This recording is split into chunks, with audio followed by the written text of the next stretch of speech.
and how we became experts within our industry. Robin, why don't you kick it off? Okay, my name's Robin Corbins. I'm a 16-year educator in special education. I started in Louisiana in 2003, moved in 2005 to Atlanta, and nourished and honed my craft through a master's degree on my way back to Louisiana. So I made a round trip thanks to that famous hurricane called Katrina. And once I got back, I started working on my degrees. My children were, let's just say, in between, but the start was 88, and I graduated in 99 with my first one. Okay, my first degree. The second one was in 2007 after the 2005 hurricane. So in all those years, I just kept working to get what I felt I deserved. I love that. And Yvette, how about you? Experience. Experience. I became a leader in my industry. I was in my late 20s when my marriage ended. And I was financially, it was very difficult for me and my children. So I changed my career. I went into financial services, and that gave me such an education as a woman in a male-dominated industry. That I started to empower myself with the things that I learned. And I've always cared about women, especially women with children who've been through adversity. And my most enjoyable clients seem to be the ones who are going through the roughest time. So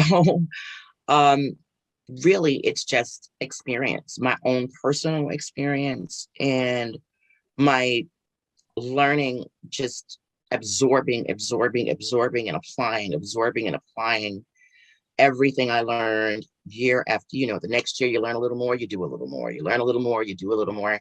And those principles were able to teach me so much. And so now all of that has come together, and I've actually become a leader in my field, especially with women. Some say I'm sexist, but I'm not. I'm not sexist.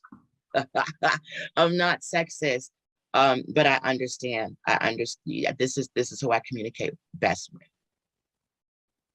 You understand your audience, and yes, women need help too. Okay, we need it more than most. We make the world go round. We birthed you. Yes, we do. And let's introduce Tanya. Hello, everyone. My experience actually started when I was a teenager. I developed a love. I discovered that I loved writing, and that was like a way for me to be able to express my creativity. So I went to college, of course, and got my degree in mass communication. My focus mainly, of course, was journalism. And I worked for a newspaper for about 4 years and realized that I actually wanted to do something else. I wanted a little bit more, I guess you would say, freedom as far as being able to express my writing. So I went into marketing and PR and found out that, hey, I love being a storyteller and helping others to be able to tell their story. So that's how I got into this, and I love it. It's my passion. That is incredible. And last one, best one on our panel, we have Amber. Hello, everyone. Amber Hawkins, hailing out of Toledo, Ohio. Long story short, came to love computers. Although I didn't go total technology, I do know some IT, information technology and the like, but I would say my specialty is as far as bridging the gap between those who know and those who don't know about computers and technology. I went to the matriculation of school, elementary, junior, high school, college, all of that, and also have a master's in educational technology, human resources specification. The thing was that with all of that, it was challenging as far as employment was concerned. Varied experiences, which I'm glad about, but I found myself very unusually laid off more than employed.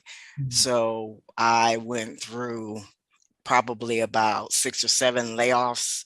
I lost count after 5, but anyway, I went through a program locally here in the Toledo, Ohio area, SS Toledo, which is a 13-week program that shows individuals who would like to start their own businesses how to do it, because I need like a classroom structure type of thing, because after the wee hours of the morning, job hunting, it was like I just sighed and said, that's it, no more. I'm going to start my own business. At least I won't have to lay myself off. So went through that, went through the ups and downs of entrepreneurism, and that is going to be constant. I'll tell anybody, you know, that you stick with it and do what's necessary in order to stick with it, and been doing it ever since, and loving it where people have that aha moment, especially if they find computers and technology challenging. I absolutely love that. That is incredible. And all of you have amazing stories to share. So before we kick it off, I also wanted to introduce myself. As a little girl, I was raised to be a leader from probably the day I came out the womb. My dad, that was my dad's mission for me, was to be a leader. And so I took that seriously. I'm the oldest of 6 kids. I was always captain of my cheer team, a president of choir, those types of things that at the beautiful age of 17 was a store manager for an ice cream shop. Go me. So as I continued to grow up through my careers and college, I found myself always in management roles within sales and marketing. And I carry that on with me. And I'm sure none of you are shocked, but 2020 happened and it wasn't the glorious thing we all thought it was going to be. Nope. So 1 week before my birthday, my 30th birthday, I was laid off, and I was a single mom. I was devastated. I was going into a new decade of life, jobless, and I didn't know what to do. And like everybody else and their dog, was calling unemployment and on hold for about 1 trillion years.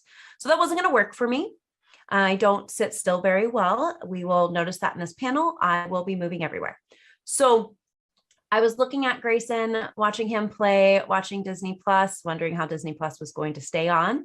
And in that moment, was also scrolling through Instagram, and it dawned on me that I could really teach people how to use social media and turn it into a scroll stopping moneymaker, because I was an award-winning salesperson and always top in my departments for being the queen of social media. So I merged those skill sets, created Gray Digital Marketing, and since then have done some incredible things like be listed as one of the top 50 marketers on the rise for the African American Marketing Association. So incredible stuff since 2020, and super grateful that I get to moderate this panel with such incredible women to share our secrets to success. And what I want everybody to know is success looks different for every single person. And how we got there is more important than where we've arrived.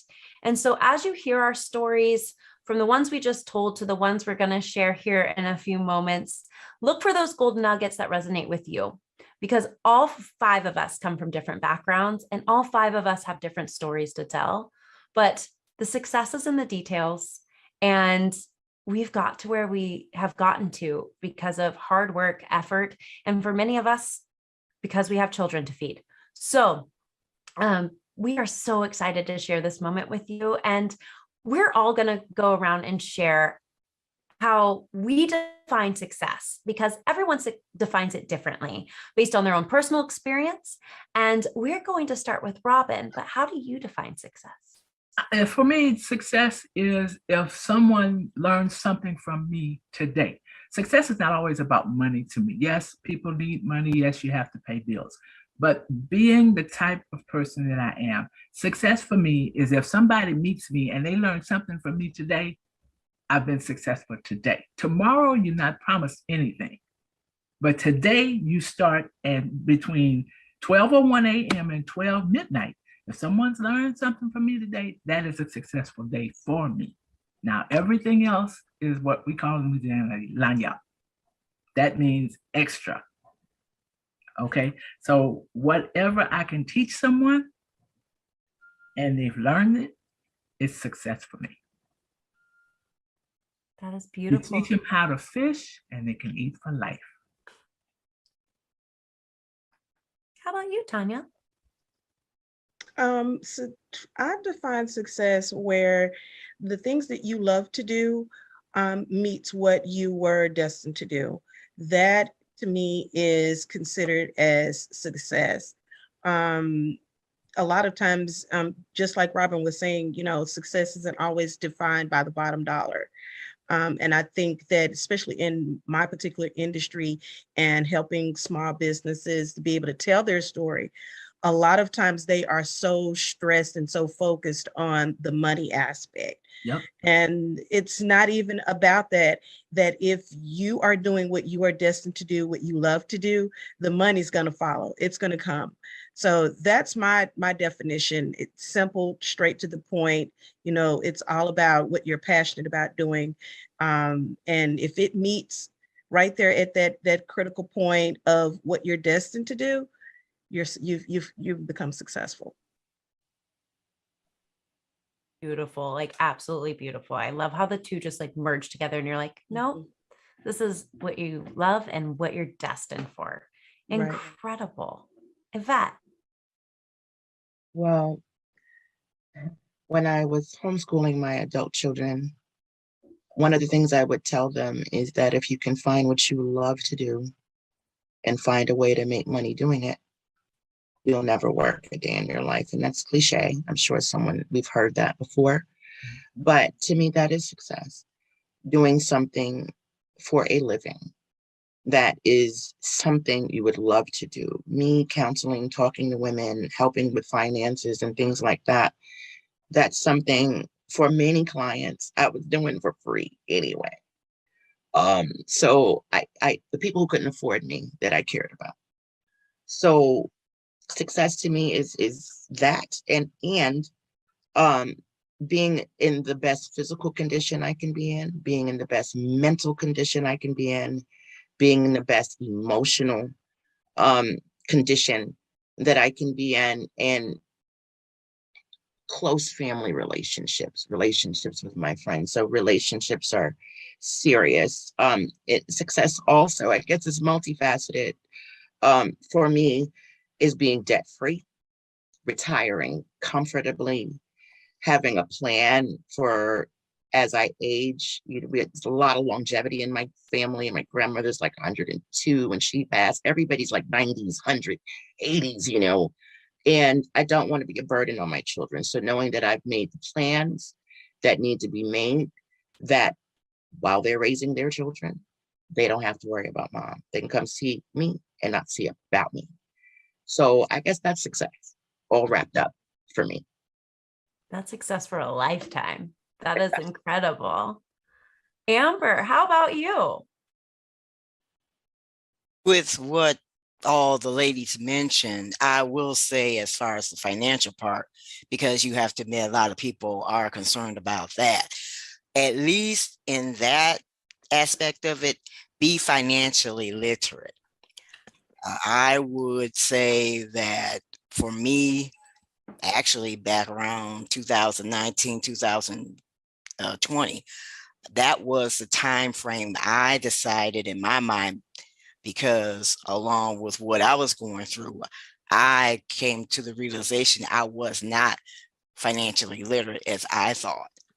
And that was very important to me. And it's actually very important as far as our livelihoods. I would equate that as part of success, because you are going to do what you're going to do And in the enjoyment of life, at least have that financial foundation that you need. As far as what you do you find the joy in it? Because if you're not finding the joy in what you're doing, and it's like a day by day by day by day, you're feeling kind of robotic and all of that, maybe that needs to be investigated and like, okay, wait a minute. Is this going to equate to the life I'm trying to live? Or is this going to be where this is how things are going to be? Be it your job, be it business, be it whatever the case may be. So having that financial foundation, or at least learning more about it and doing what you love that brings you joy. So people learning about and having that opportunity to overcoming whatever computer skill they're trying to learn, that brings me joy. I absolutely love all of these. All of you are so incredible. I just am like writing down these gold nuggets as we go. And I think for me personally, I would really define success a couple ways. One way that is not your typical way, but that is by learning how to be comfortable with the uncomfortable. I think that when you're uncomfortable, you're trying new things and you're growing and learning, because our comfort zone is should be a very scary place for all of us. And then I also look at it as just help one person every single day. And so if me helping one person every single day helps take me out of my comfort zone, then I'm advancing and learning. And I consider that being successful, because I don't ever want to stop learning. And every golden nugget I take in, I get to give back out to the world. So that is how I would define success. So we're going to keep going with this panel. And if you haven't yet grabbed your notebook and pen, I suggest you do so, because it's only going to get better from here as we move along to our next beautiful question, which is, what adversity did you overcome to reach your current level of success? And looking back, what do you wish you did differently? And we're going to swing that lovely question over to Yvette. Belief. I think belief in myself was probably the biggest thing, because the comfort zone is not comfortable. You're used to it, but the comfort zone is not comfortable. And the belief that I could take it to the next level, the next level, the next level, was something that was very challenging for me, because everything I wanted to do and the ways I wanted to advance were things I didn't know yet. I had to learn, and things I had to implement that I just was not used to doing. So I think belief in myself was the biggest thing. And then I think looking back, I would realize that you can't be a one-woman show and run a business. You need people. We need people. There's nothing you can do on your own. So that's probably the biggest take, getting overwhelmed because I just didn't realize things get so big, and it was just one me, wearing 20 hats, the marketer, the newsletter, the content writer, the this, the that, the person taking the appointments. I was doing everything.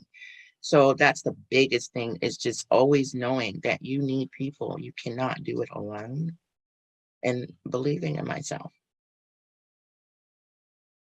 That is, I literally just told somebody, thank you for that exact thing. Like, I can't do this alone. It's too hard. We'll stop. Makes you go a little crazy. Yeah. Oh, yeah. Robin, how about you? I would say the one thing I would have done differently would have been started a little bit earlier. In case you can't tell, I'm not 17, 18 and a half. I think I would have started a little bit earlier. In my particular situation, I come from a small town where I was raised by my grandparents in a village. Well, my grandmother in a village. So college was not in the card for me earlier. By the time I went to college, I was almost 25 years old. Most people at 25 have 2 jobs, the picket fence, the house, all of that. At 25, I was a single parent, divorced, and signing up to go to school. And I started at 18. Yes, it would have been different. But because my journey started late, I believe that what I went through from 25 to the age that I actually finished my first college degree was a benefit, because now I'm strong enough to teach my children. Because at 18, no matter 18, 17, like I said earlier, you have other things that you're interested in.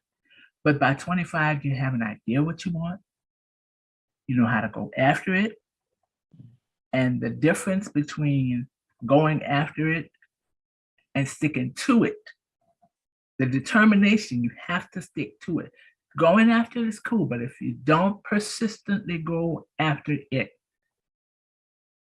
then all of the plans were for nothing. Persistence and the fact that I didn't start earlier, like I said, because of my situation, but where I did start, the persistence carried me the rest of the way. I think my biggest takeaway from that is that persistence carried you the rest of the way. I think too many of us quit right at that point where greatness is about to happen. Yep. And if you can just keep on and want it just 51% instead of 50, Right. like that persistence is going to be what takes it all the way. And it's really the difference between those who win and those who haven't yet. Yeah, I teach that to I taught that to my 4 kids, and I teach that to people, that just the kids that are trying to get to college. My thing is persistence. If you see that you really want to be in a university or just a 2-year college, persistence will get you there. You stop now, okay, you went to high school and you didn't stop at 11th grade, you went to 12th grade. Okay, and you're excited because now you're a senior and you're graduating and all that. Then you get to college and you're like, okay, new world. But why stop there? You started, finish. Persistence. I love that. Tanya, how about you? How about you wrap this question and send it home? I think for me, being in the position of being divorced, losing my job, being homeless with my kids, I Wow. think that put me in a position to where it was like, you've got to fight for this. And I think that's when I discovered the light bulb went on and said, this is what you're destined to do. Because in the midst of that, I mean, I was hosting webinars and collaborating with other business women, and I didn't even have a roof over my head. Wow. And so I think that looking back, I think if I had actually just taken the time to just structure everything instead of just jumping in so fast, because I was kind of in a position similar to Robin, where I started late. I literally like just did a 180 with my career. And it was like, okay, I'm coming back, full circle back to doing what I actually love to do instead of just doing something just to get by.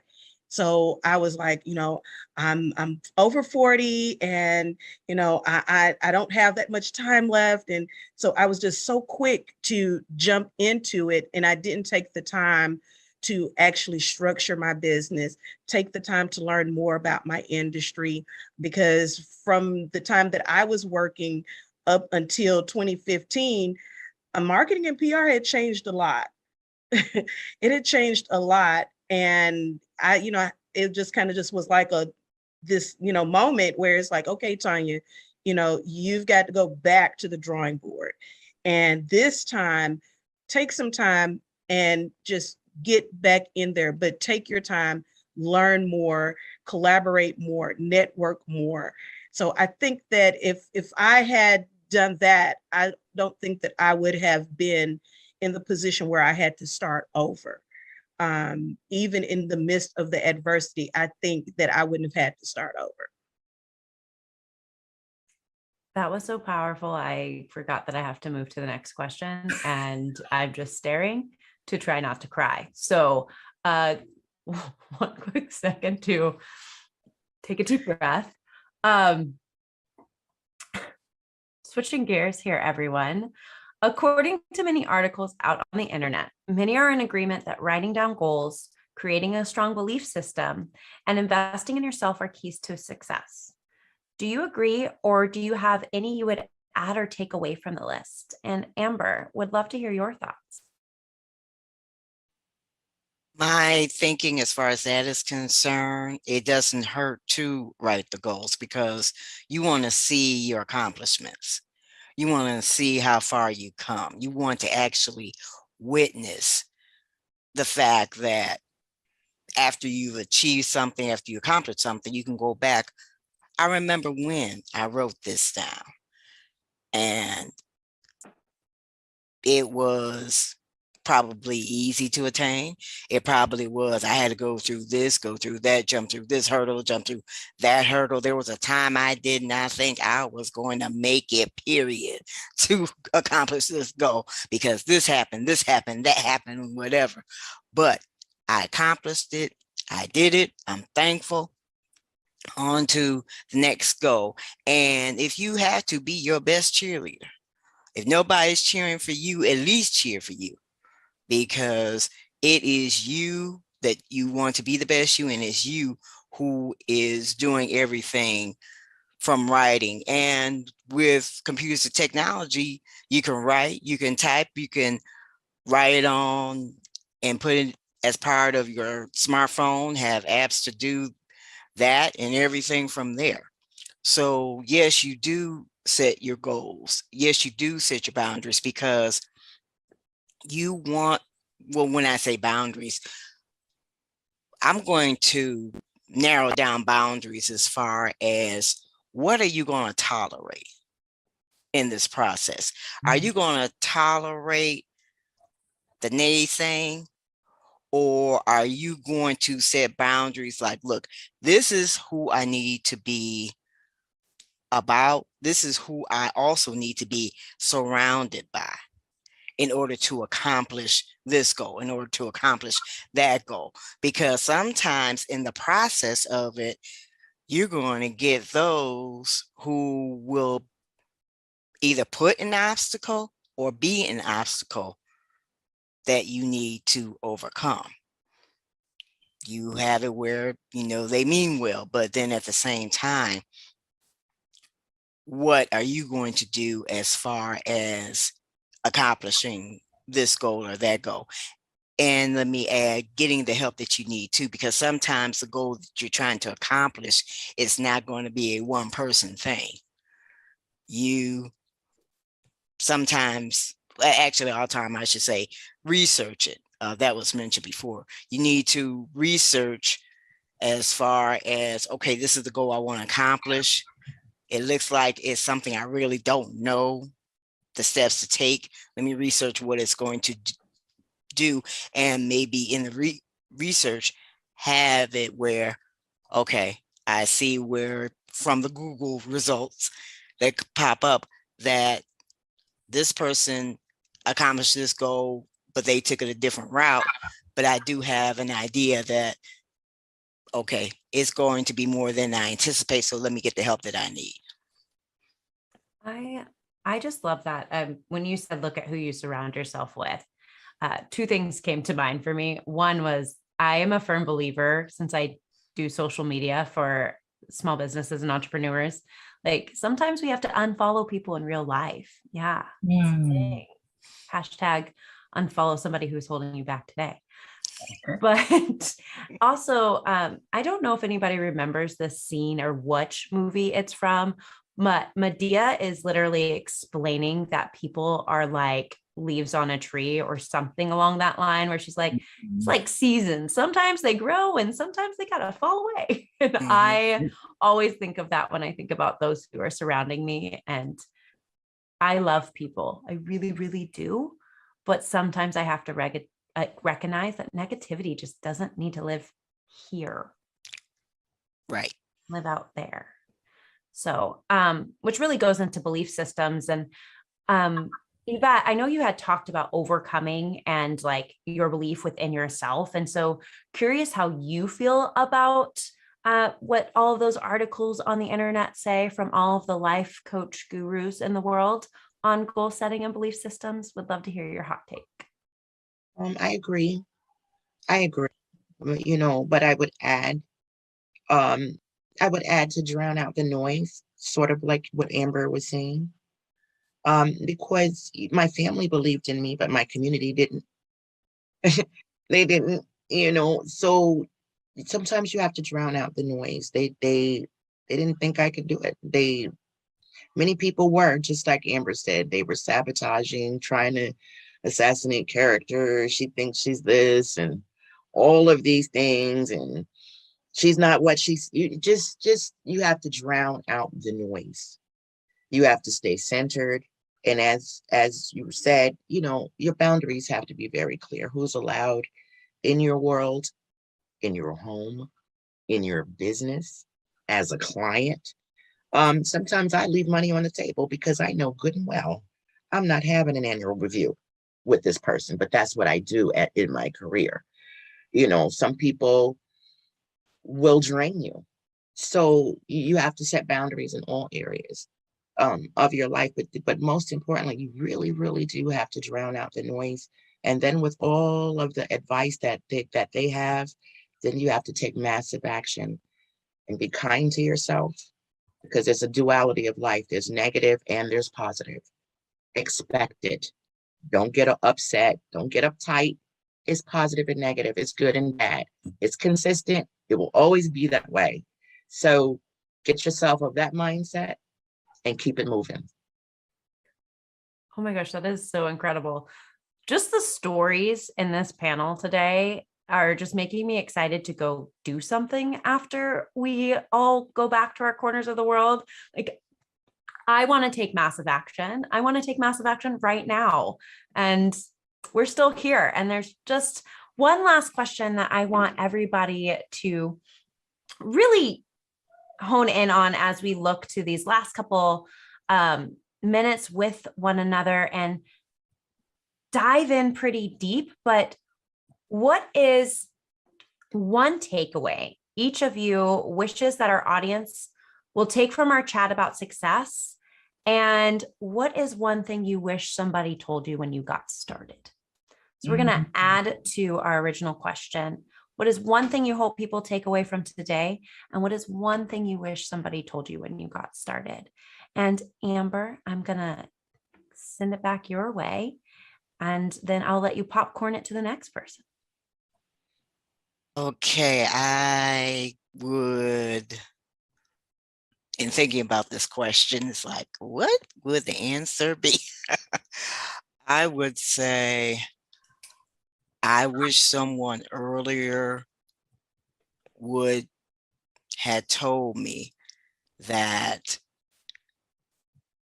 you are not only unique, but you are unique to the point where you really don't need to compare to anyone else. You may see people getting ahead in whatever that they're doing, and it's like, why isn't that me? Why didn't this happen for me during this time or that time or whatever? You don't know what a person had to go through to achieve what they achieved. So you have to wear the shoes that is best for you.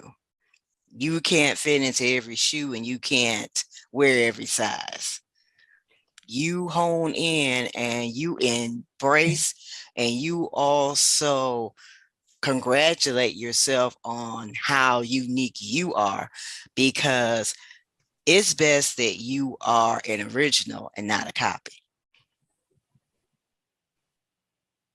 That is just wow. Like, you are unique and you do not need to compare.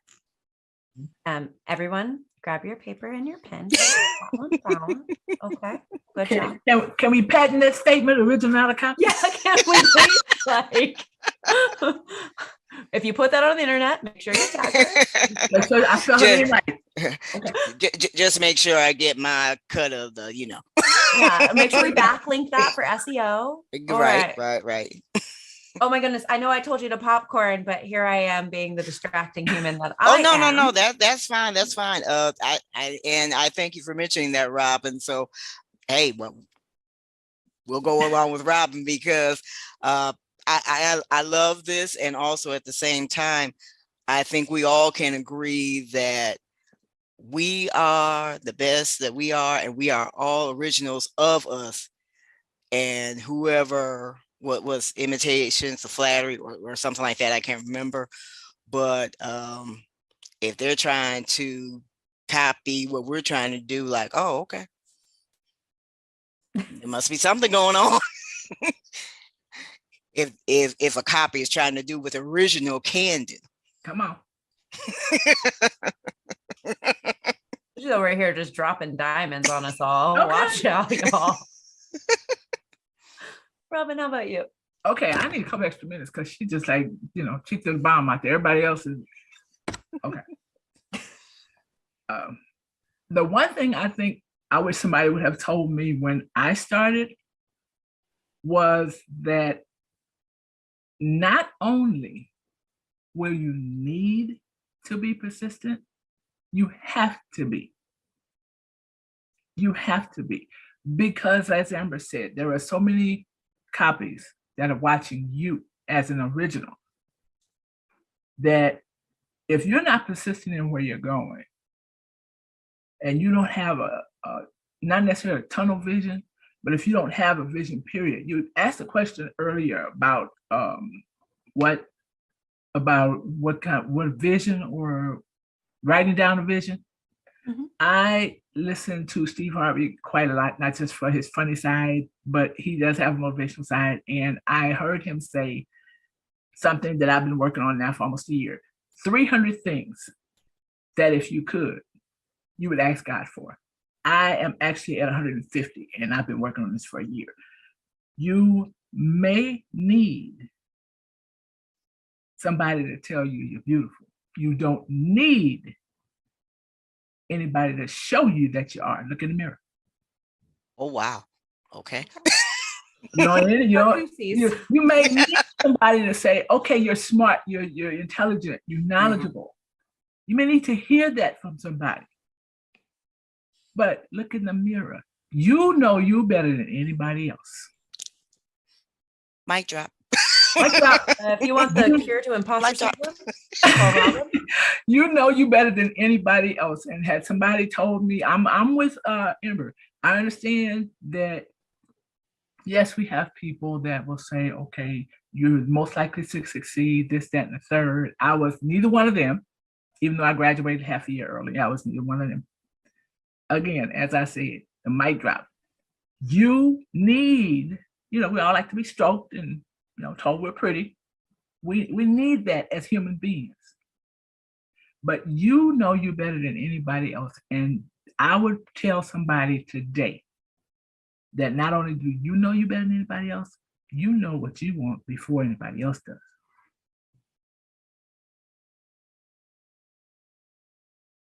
You know what you want before you tell anybody else.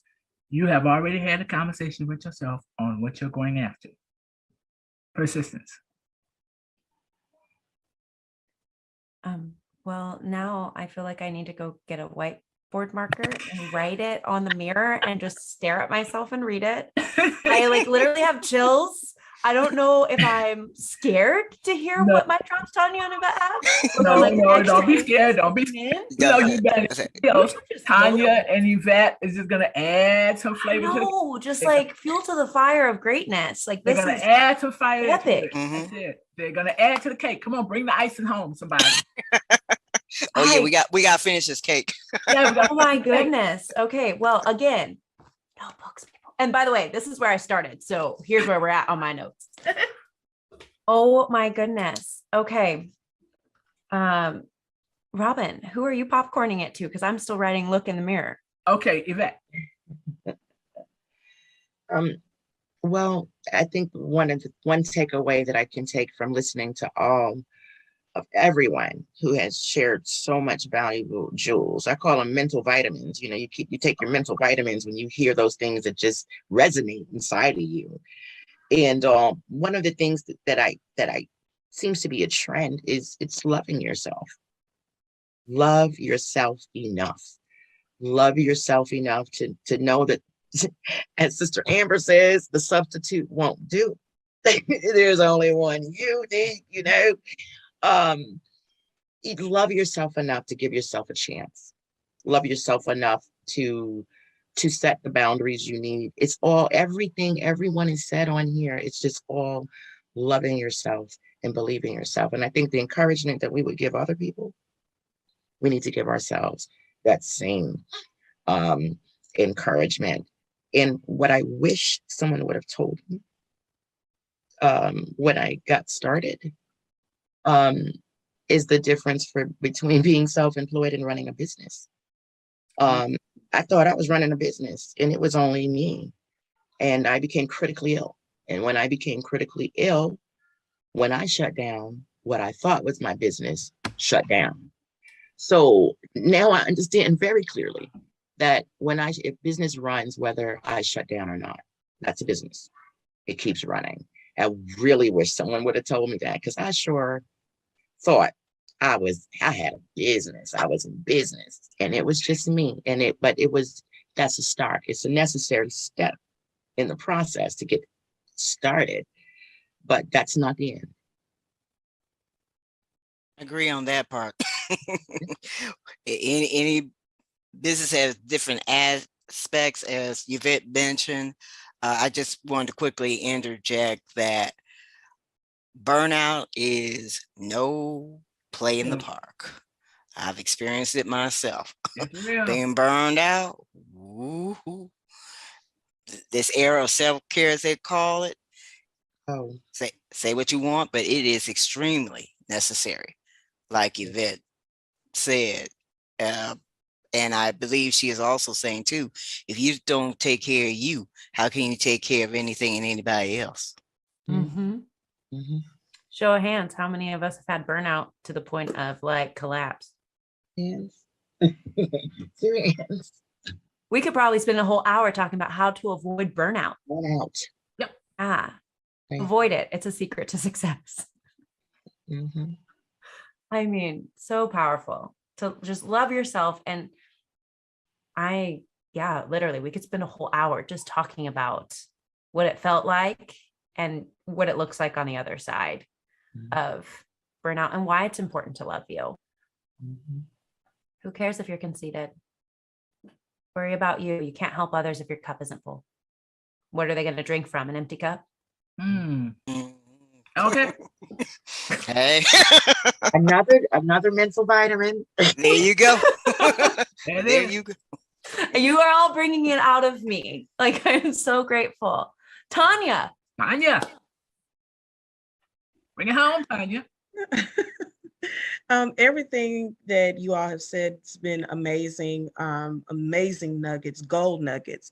Only thing that I could probably just add to that is that investing in relationships is so important. It was mentioned earlier tonight that you can't do this journey by yourself. Even as a solopreneur, you still cannot do it by yourself.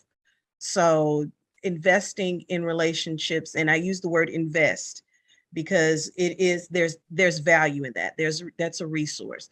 So you want to be successful, make sure that you invest in relationships.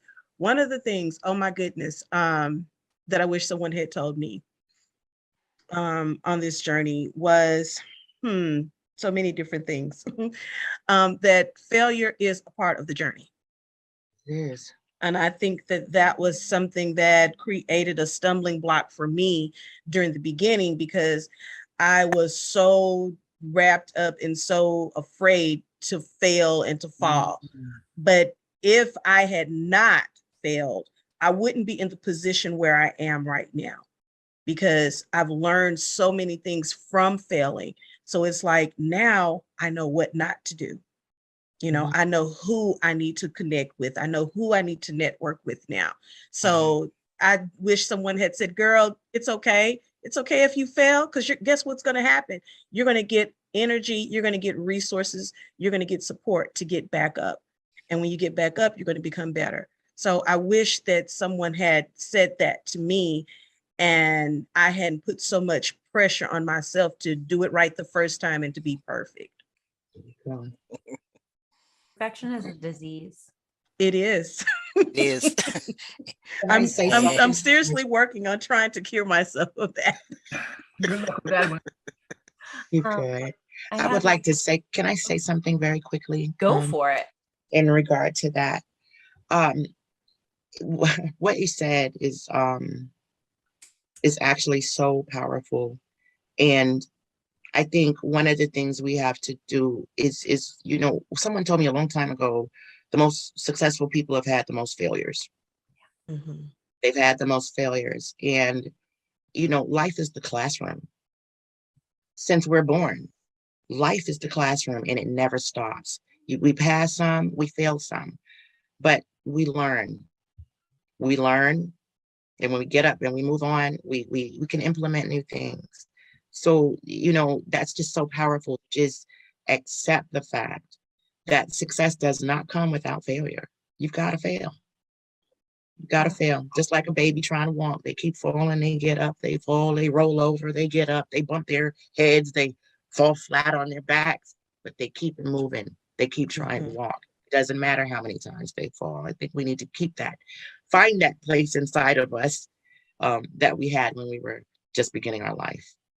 I mean, if you think about it, really think about babies for a second. They know walking's possible because they see people do it every single day all around them. We see successful businesses. We know they exist. So to Robin's point, be persistent, get back up. To Tanya's point, fail Exactly. and fail fast. Yep. You know, like these are, and then give yourself some grace and forgiveness. Like Yvette said, like, Yeah. love yourself, but not like, so you don't burn out. And as Amber said, you're an original, you're unique. Don't copy people, don't compare.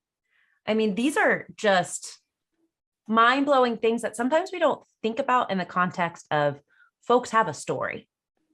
And we all just sit there and look at how people won, you know, like look at, let's use Beyonce as today's example. Like we look at Beyonce and we're like, oh, wow. Like she sells out arenas. She does this incredible stuff. But what about Beyonce when she was 5? What about Beyonce back when No, No, No, No, No came out? Like, Right. anybody remember that? Because she was Yeah. not selling out Madison Square Garden. Nope. Okay. Right. She And she was wasn't by herself either. Yeah, she wasn't by herself either. right. So just thinking like we spend so much time in comparison analysis, and then we just end up saying, why am I not there? Well, you can't compare your chapter 1 to somebody's chapter 100. That's unfair to you. So unfair to you. And I mean, I'm guilty of it. I'm sure everybody's guilty of it at some point in time. We all went through middle school. It's when it reared its ugly head. Right. And so I just love what all of you ladies had to share today. I think it's incredible, impactful. And I really hope for those of you who are listening in on this, that you're taking away something that is helping shape your story and furthering it along. When I look back at what I wish somebody would have told me, I spent a lot of my life hearing how great I am, this, that, the other. And I know that's not everyone's story, but not once did somebody say, let me help you get to the next step. And so I wish I would have had somebody who was like willing to just reach out a hand and say, you are incredible. Let's show us how it can grow. That recently just happened to me and my mind was blown. I was like, you really think I'm worthy of that? I can do this. And so, you know, it was a relationship, and that relationship said, hey, I have somebody else who can help you. But it's taken me 3 decades to get to that point. And if I want anybody to take anything away from today, I want all of you to look yourself in the mirror, because Robin's was like my biggest like goosies. And yes, people can tell you you're beautiful. Yes, people can tell you you're excellent, but only you can make that happen. And so take massive and perfect action. Just take one step. Nobody's asking you to take a million in 1 second. Take the first step to step into your success and keep it going, because you were successful before today and you're going to be successful after today. Right. Exactly. That's right. Man, we're just over Good here. stuff. I don't even know who I am today. So it's because of all these incredible women. So I've you met. have 5 Absorbing. today. Absorbing. No, It's absorbing. it is. Well, Absorbing. Yes. ladies, I know we're wrapping this up, but I think it's super important. Every single woman on this call is a business owner. And so I want to know how folks can connect with you. If somebody's sitting there going, gosh, I wish I had somebody to write my content, or gosh, I wish I had somebody to help me like just move forward from PTSD, or gosh, I wish I knew how to get my kid to college, or goodness gracious, somebody help with this computer. How can people connect with you, Tanya? You can connect with me on my website at mjsvirtualservices.com. I'm also on Instagram, mjs_virtual. And you can also find me on Facebook at MJS Virtual Collaborative. I love it. Amber. They can reach me, yourcomputerneeds.net, and click on the contact link for Facebook, Instagram, Twitter, YouTube, and also LinkedIn. The letters YCN as in Nancy, OTLLC, the number 0, the number 5. Love it. Robin. You can reach me at using my name at Facebook, Instagram. I am doing Robin 2019. You can reach me, the easiest and the quickest today would be the queenmother2017@gmail.com, because that is my email address, and that is like my phone. I check my email quicker than I check my phone. So you can reach me at Facebook on my name, Robin Corbins. You can reach me at Instagram on Doing Robin 2019, and you can reach me, email the queenmother2017@gmail.com. I love that email. The Queen Mother. The Queen Mother. I love that email. Put some I respect earned on my it. name. I have truly earned it. I have 4 now adult children and 1 brand spanking new 4-month-old granddaughter. So I feel like I have earned it. Yes, you have. Yes, you have. So that would be the quickest way to get in contact with me, other than I believe I have a LinkedIn page too. I don't use it a lot, but we need to talk, Amber. We need to talk about you and those computers, because my computer has seen better days. Okay, definitely will. Okay, so just remember the Queen Mother 2017 show, email, and we'll talk. Definitely will. Hit her up, Amber. Start typing that now. Nobody can because forget the Queen my Mother. phone- Nobody. Your phone. Uh-oh.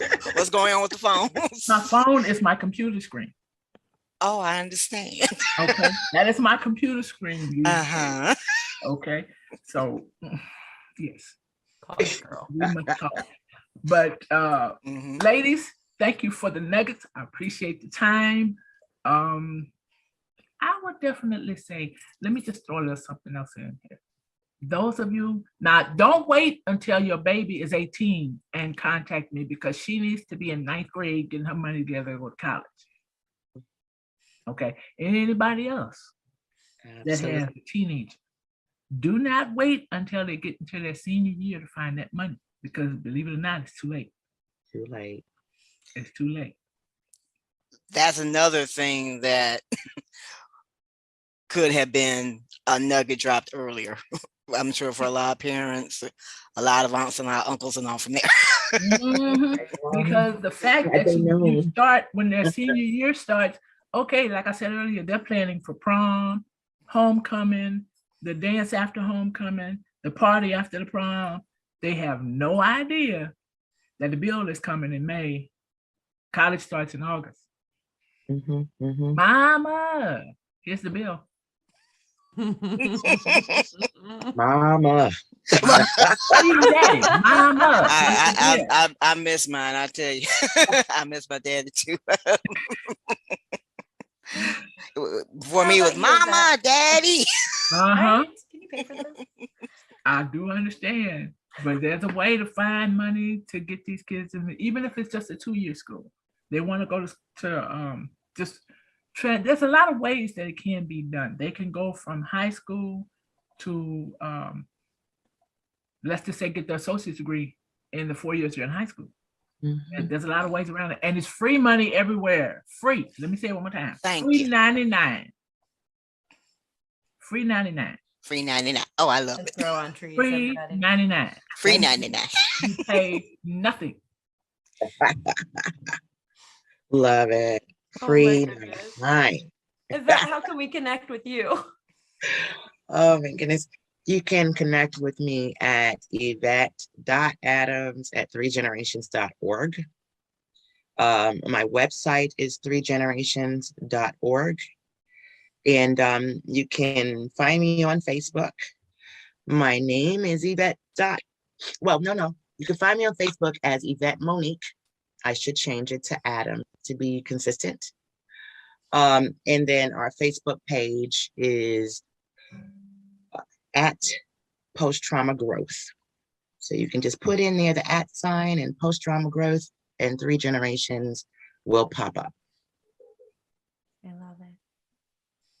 Well, friends, if you would like to connect with yours truly, easiest ways to get me to answer you quickly would be follow me on Instagram and send me a DM at Gray with an A, digital MKTG.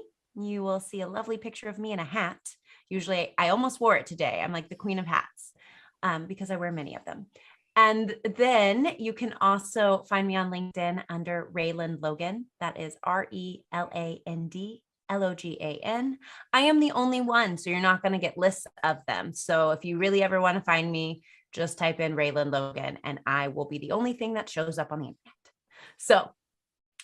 So happy and excited that we got to spend time with all of you. Please, please, please connect with any of these fabulous women that are on this panel. We make things happen, and they had such incredible stories to share.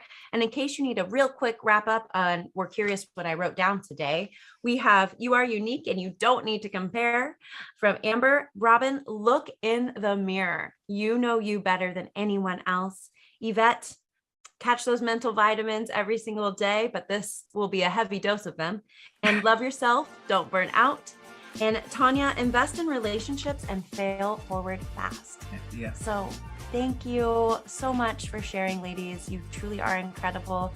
I hope you hear that time and time again. And if not, please follow Robin's advice and go look in the mirror. And everybody, remember to fill your cup because you can't help anybody within it. All righty, everyone. We'll talk to you soon. Thank you, Raylan. Bye, Good night, ladies. Bye-bye.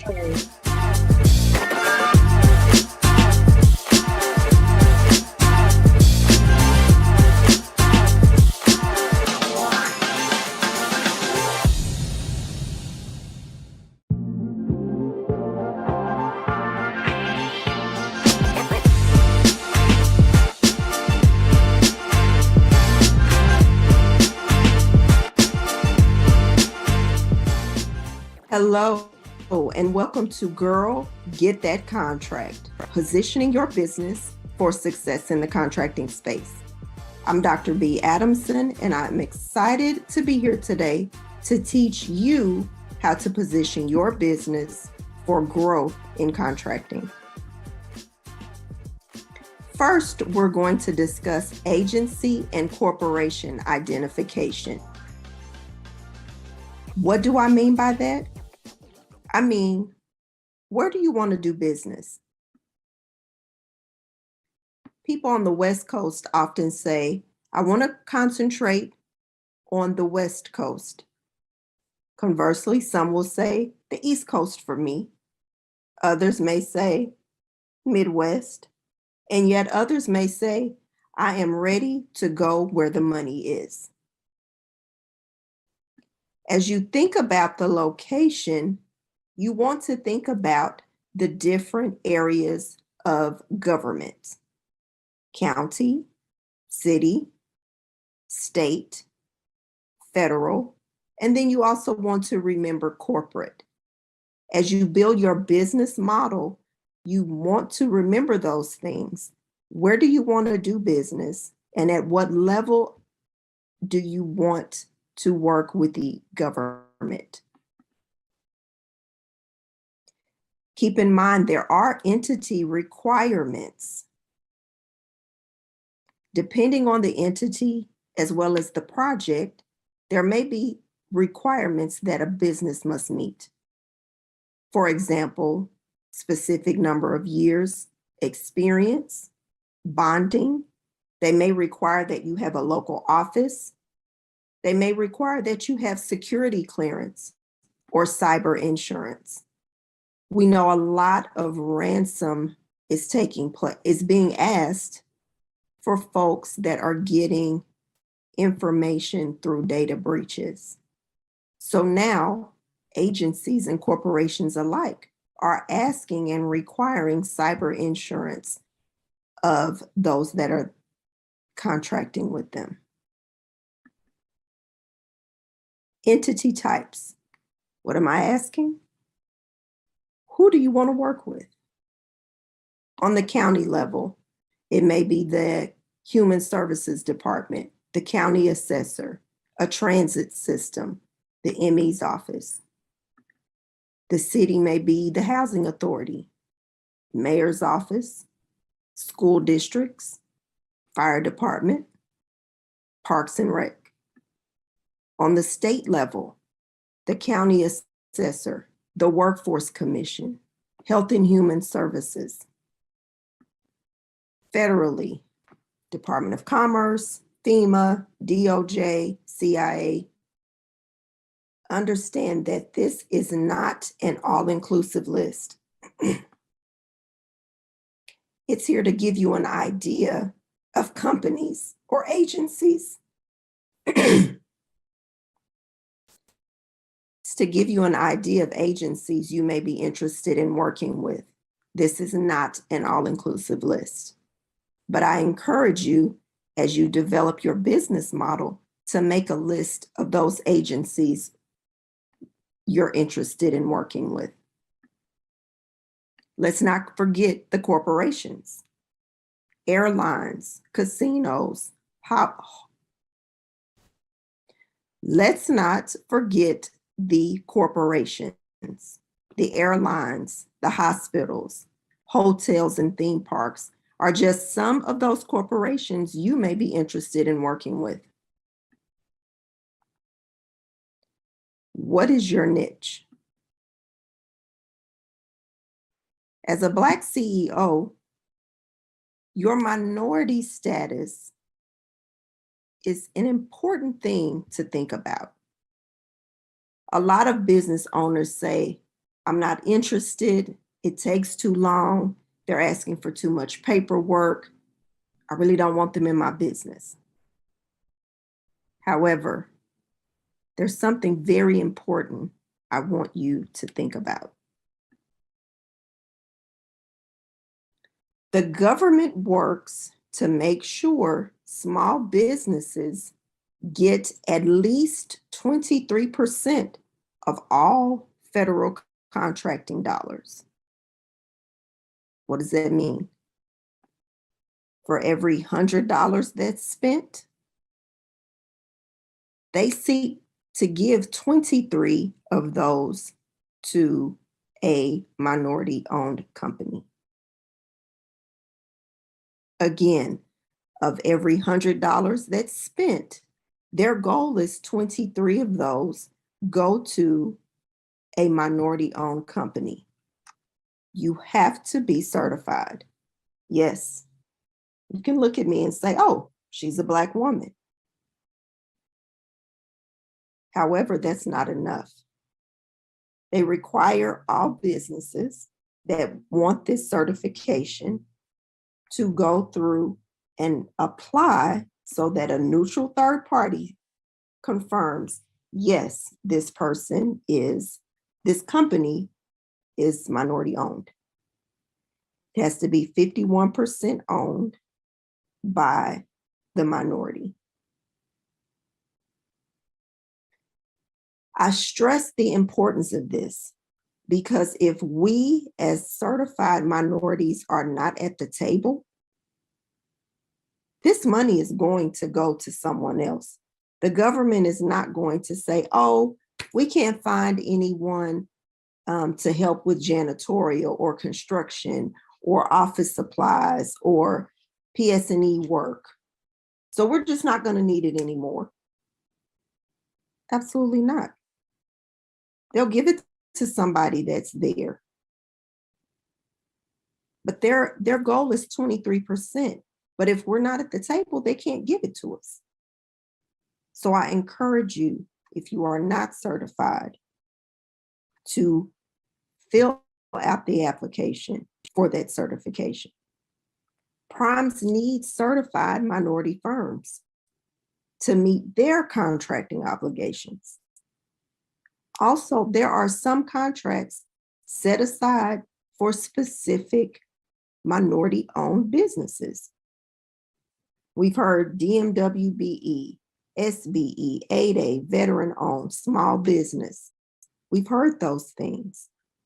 But if you don't have those designations, those are opportunities that, one, have a smaller pool for competition, that two, if you're not certified, you can't participate. Subcontractors versus prime contractors. Subcontractors deal directly with the prime. They're not involved with the agency. And it gives you an opportunity to really learn contracting. A lot of times people want to jump deep, but they don't have the skill set. They don't have the business acumen. They don't have the experience. So I encourage you to consider subbing on contracts. I'm not saying for forever, but as you build your business model, you'll know when the time is right to transition. And it's not that you'll always transition fully into prime. You may say, I want to work in prime with federal agencies right now, but I'm good at being a sub in my local government. Typically, subcontractors are newly formed entities. They want to really learn working with a specific agency. They may not have the financial bandwidth to pay for insurance or bonding. And they may want to focus on some of those informal purchases, which we'll talk about in a little bit. Prime contractors, they usually have more experience. They have larger capacity so that they can cover insurance and bonding requirements. They manage those teams from start to finish. If a sub doesn't do the work and doesn't perform, they have to do it or they have to find someone that can. It's a lot of responsibility being the prime. Yes, you get more money, but there's also more responsibility. Small businesses. I want you to raise your hand if you own a small business. Many times people don't want to say they own a small business because they believe there's a negative connotation there. However, you'd be interested to find just how small a business is when you look at the definition in Title 13, Part 121 of the Electronic Code of Federal Regulations. These size standards qualify businesses for certain small business initiatives. Again, another layer of opportunity. Don't shy away from being small. It has its benefits. Okay, you've decided, okay, I'm good. Let's move forward with contracting. I encourage you to review terminology. RFQ, RFB, RFP, single source, sole source. These are all terminology terms that are used in government contracting. Solicitation, bid date, Q&A, addendum, clarification. What do those mean? It's a lot of terminology. If you're unfamiliar, I encourage you to get familiar.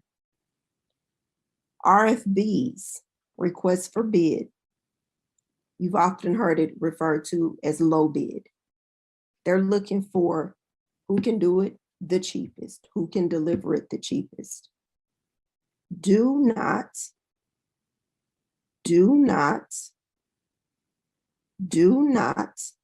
underbid just to win. Know your break-even point. Know your profit margin. Then prepare your bid. You may have two bids at the same time. You may have one that's a bid that you want a profit margin of 6%. But because you just won contract number 2 and you didn't lose much on your profit margin on that project, you may be willing to lose 2% or 3% on this one so that you have 2 projects instead of 1. But you can't know that until you are fully aware of your break even and what your financial goals are. An RFP is a request for proposal. The agency gives you a problem and you're expected to come up with a solution. What does that take? It takes a good writer. Yes, you need someone that can come up with the solution. And as the subject matter expert in your industry and niche, I expect that you would have that. However, you need a good writer to maximize the page count provided, to get the point across, to make your firm seem attractive, and to give those readers what they need to make a decision to choose you. If you're not a huge writer, if you don't like to write, get a writer like myself on your team. Sole source. That means that there's only one person that can do the job or provide the good. Think of a patent. Contract types. There are all types. You should be familiar enough with the different types and know what you can and cannot negotiate on as it relates to your business. I want you to remember that an IDIQ is not a guarantee of money. It is a guaranteed commitment. Example, you have a moving company and you have a contract with the school district to do their moves throughout the next 3 years. They've committed to calling you when they need something moved. They have not committed to calling you X amount of times throughout the contract. So yes, you'll see an IDIQ. I encourage you not to build your complete contracting model on IDIQs. You want to vary and diversify your contract base. Informal versus formal. What is it? The quick thing to remember is an informal isn't advertised. Each agency has a monetary threshold that determines what's informal and what's formal. It may be 10,000, maybe 30,000, maybe 50, maybe 75. In your research, as you're developing your business model as you're identifying which agencies you want to work with, you'll find that information out. An example of an informal: you're a coach, you have experience in education. Specifically, you were a principal for 4 years. An agency, being a school district, calls you and says, oh, we see that you coach principals.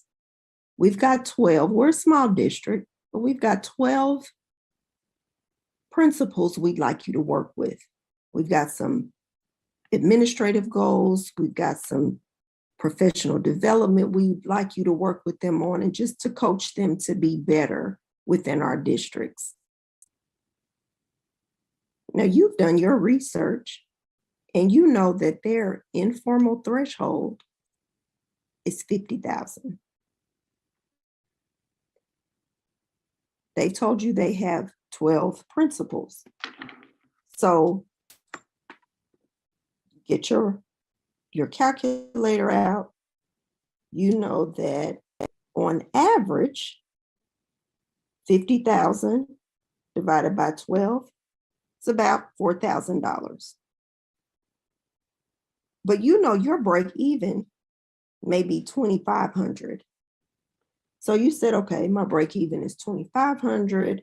I'm only going to charge 3,200 per principal for this 1-year contract.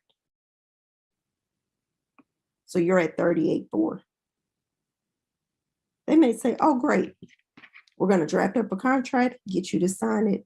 We can get you started. You think about that. If you do that in 5 more districts,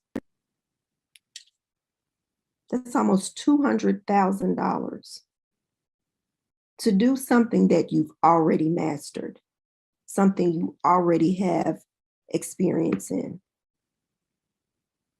Look for those opportunities that allow you to use what you've already mastered to increase your bottom line. Formal projects are larger in value. They usually have a longer term. And here goes that word again, subcontracting. They have subcontracting requirements. There's also, again, insurance and bonding required in many instances. Okay, you ready to roll up those sleeves? Ready to get a little work done? Ready to move forward? I hope your answer is yes. Letting schedule. What is that? What is a letting schedule? This shows the days that bids are scheduled to be open. It allows you to strategize which opportunities you want to follow and subsequently bid on as a prime, or partner with a prime and be a sub on their team. Letting schedules are often used by the Department of Transportation. Contract specialist. This is the point of contact for the opportunity. Now, I said contract specialist. It could be a purchasing agent. It could be a purchasing manager. It could be a purchasing specialist. The title is not the important thing. The important thing is that this is the point of contact for a specific opportunity. They will provide answers to clarifying questions. They may host outreach events or public meetings related to that project. You'll want to keep that person in mind and keep their contact information handy. Project forecast. Some agencies provide a forecast. It's consistently updated, sometimes daily, sometimes monthly, sometimes quarterly, and then annually. You use this in conjunction with your business strategy. You look at what they're planning on doing. It could be a capital improvement project. It could be adding sites. It could be anything related to what they need. You look at what they need and how you can help them. You bring that together to build your strategy and what projects you want to follow to know when they're coming out so that you can either bid as a prime or get on a team of a prime as a sub. A lot of agencies are using contracting portals now. So if you are anxious about using the computer, if you don't want to spend time in front of a computer, if you want to hire someone else to look at this information for you, that's fine. However, keep your contact information current, your email, your telephone number. Whoever you have listed there, they should be the individuals that you are working with. If it's not you, somebody on your team that's going to respond. You may receive emails as invitations to bid. You may receive invitations to be on teams. If you don't respond, you'll miss out on an opportunity. Keep your website fresh. Keep your capability statement fresh and on your website. Some agencies require that you submit your bid or proposal through that same portal. Educate yourself or your employee or your consultant to do that. You want to, when you take the time to prepare a bid or prepare a proposal, you don't want to wait till the last minute to submit.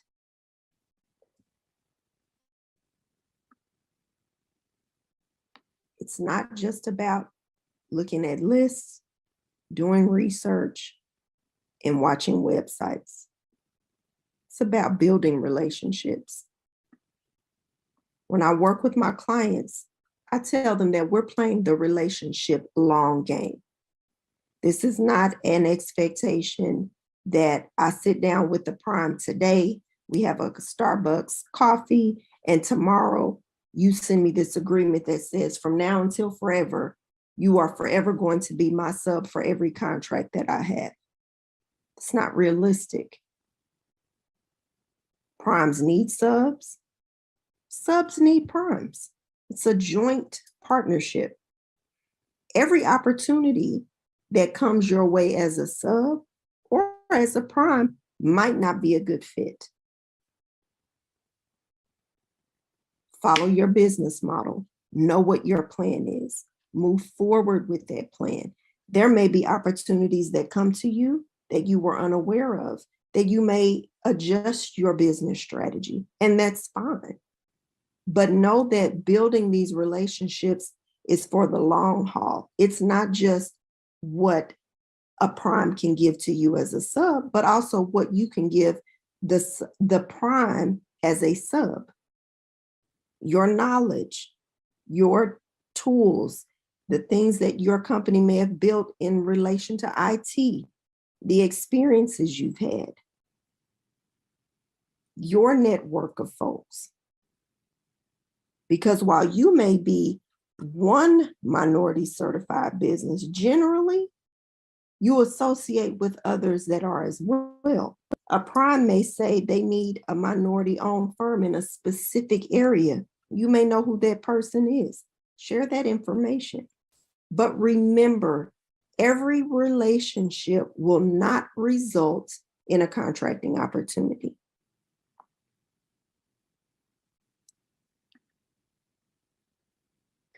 Thank you for taking the time to participate in my workshop. I want you to consider obtaining your minority certification if you have not. Get your website built out with an email address tied to your URL, not Gmail, not Yahoo, not AOL, not Outlook. I want you to make a list of the agencies you want to work with. I want you to determine the location in which you want to see business. If you have questions, if you're ready to move into this space, if you need assistance with your capability statement, I'm here. My contact information is on the screen. Please feel free to email me and definitely follow us on social media. Have a great day.